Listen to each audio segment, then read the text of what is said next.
तो एक बीमार आदमी को इतने देर बिठा के रखना, जिसने मतलब 15 बीमारियां हैं, उसको एज उनका है और लगभग 1 साल होने जा रहा है किडनी ट्रांसप्लांट करा के आए हैं। तो मुझे लगता है कि अब उनको छोड़ देना चाहिए और उनको लगता है कि कुछ प्रश्न और उनके बचे हैं तो उनको फिर आप दोबारा डेट दे के बुला लीजिए। आप 2 बार गई भी थी, क्या आप उनसे मुलाकात कर पाई? दवा कुछ?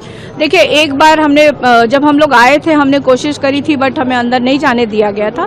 लेकिन कुछ देर के बाद हमने फिर रिक्वेस्ट किया था कि उनको दवा देनी होती है, क्योंकि वो नाश्ता करके घर से आए थे और 1.5 घंटे के बाद उनको दवा देनी होती है।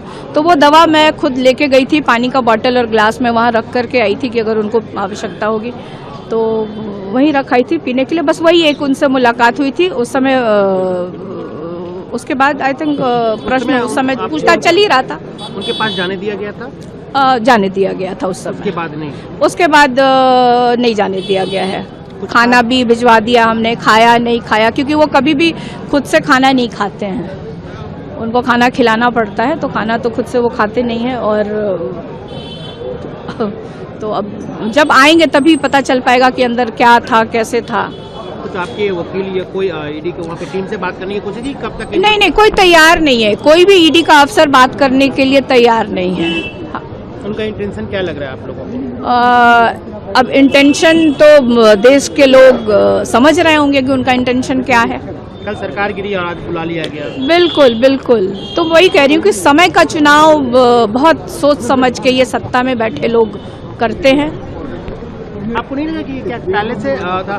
क्योंकि कल पहले से डेट सब कुछ फिक्स था, अचानक तो हुआ नहीं, सरकार गिरी है और आज का इनका डेट है, कल तेजस्वी जी का डेट है। देखिए, आज हमारे पिताजी को बुलाया गया, कल हमारे भाई तेजस्वी को बुलाया गया है, फिर हमें दिल्ली भी बुलाया गया है, मेरी माता जी को, मैं और मेरी बहनों को, परिवार के लोगों को।